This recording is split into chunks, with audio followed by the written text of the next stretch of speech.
Assalamualaikum warahmatullahi wabarakatuh. Selamat pagi semuanya. Pagi luar biasa. Ketemu lagi dengan saya Yudi Lesmana dalam kegiatan layanan bimbingan konseling yang pada pagi hari ini saya Pak Yudi mau memberikan materi secara klasikal terkait dengan motivasi belajar. Mari kita simak. Kalian bisa lihat di situ ada gambar siswa A dan siswa B. Pertanyaannya adalah mana yang lebih giat belajar, apakah siswa A atau siswa B?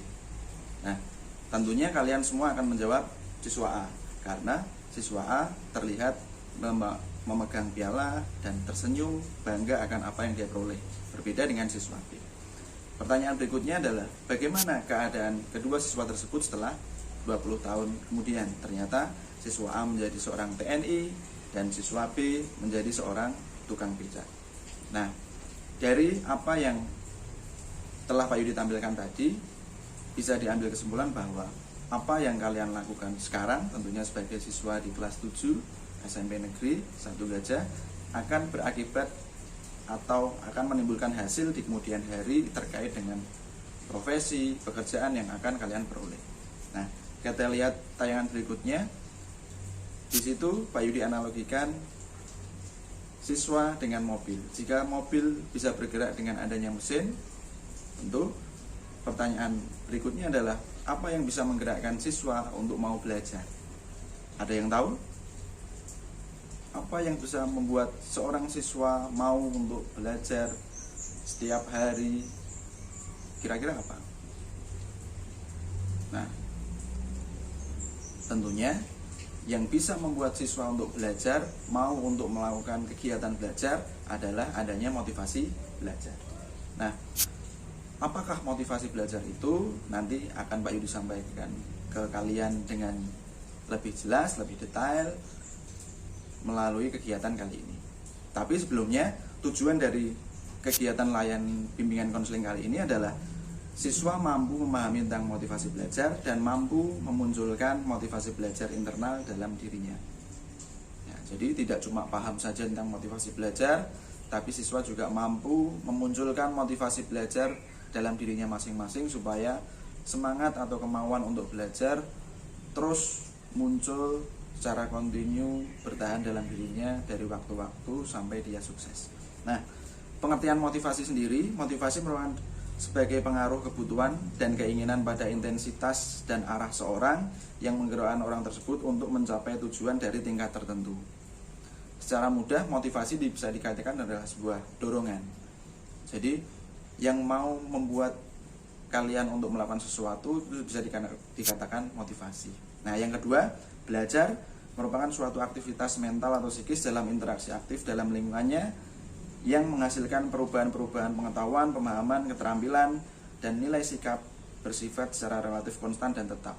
Intinya belajar adalah proses dari yang sebelumnya tidak bisa menjadi bisa, tidak tahu menjadi tahu. Jadi kalau digabungkan, motivasi belajar adalah keseluruhan daya penggerak yang menimbulkan kegiatan belajar. Intinya secara mudah motivasi belajar adalah dorongan untuk belajar. Apa saja yang membuat kalian mau untuk belajar bisa dikatakan sebagai motivasi belajar. Nah, motivasi sendiri dibagi menjadi dua. Yang pertama motivasi internal, yang kedua motivasi eksternal. Nah, dari namanya sendiri, motivasi internal adalah in berarti motivasi dari dalam. Muncul dari dalam diri sendiri, biasanya lebih sulit dimunculkan, namun hasilnya akan lebih luar biasa atau bisa bertahan lama di diri kalian. Contohnya keinginan meraih cita-cita. Ya, yang kedua eksternal, X berarti dari luar, adalah motivasi yang muncul dari luar diri kalian sendiri, mudah muncul namun bisa cepat hilang. Contohnya hadiah dari orang tua, dorongan dari guru dan sebagainya. Nah, untuk lebih jelasnya bisa kalian lihat di sini ada kincir motivasi. Di situ ada pertanyaan, manakah yang lebih kencang lajunya?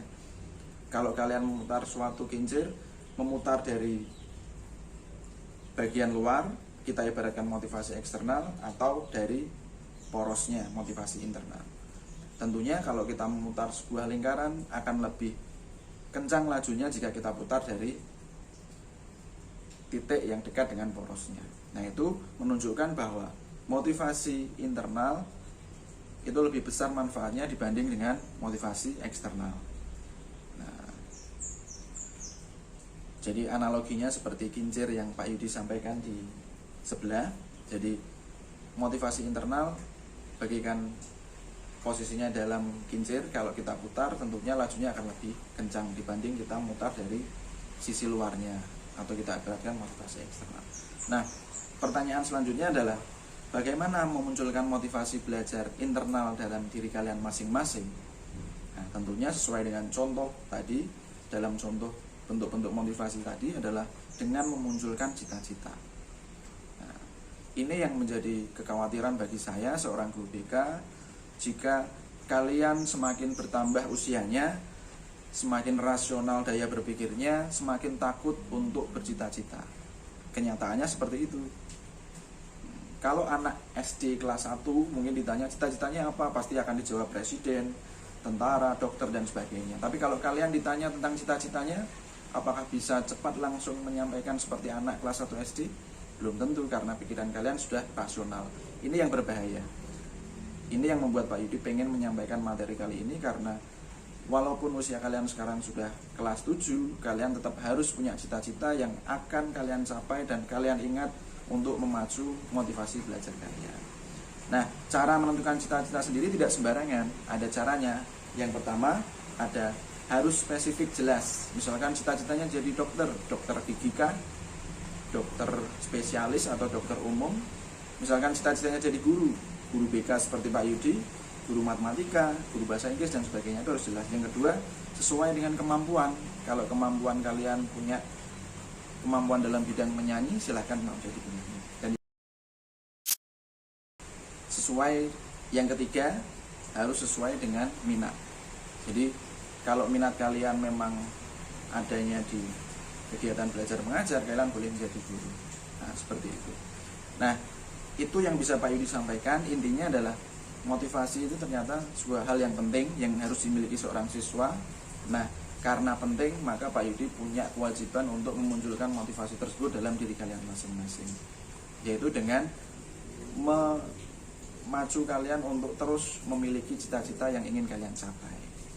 Nah, sebelum kita akhiri kegiatan kali ini, di sini ada tugas yang harus kalian lakukan, kalian kerjakan. Yang pertama, apa jenis pekerjaan atau cita-cita yang kalian miliki. Yang kedua, bagaimana usaha Anda atau usaha kalian untuk mencapai cita-cita tersebut. Nah, jawaban itu tadi akan kalian isikan lewat kolom komentar yang ada di bawah, ya. Dan klik kolom komentar, kalian tulis nama, kelas, dan jawaban nomor 1 dan nomor 2. Nah, jangan lupa kalian klik like atau jempol yang ada di bawah video ini untuk menunjukkan kehadiran kalian dalam kegiatan daring pada layanan kali ini. Itu yang bisa Pak Yudi sampaikan. Terima kasih atas perhatiannya anak-anak. Kita akan lanjutkan materi motivasi ini dalam pertemuan berikutnya. Tugas yang Pak Yudi sampaikan tadi silahkan dikerjakan di kolom komentar. Terima kasih. Tetap sehat, tetap semangat belajar. Saya akhiri. Assalamualaikum warahmatullahi wabarakatuh. Sampai jumpa.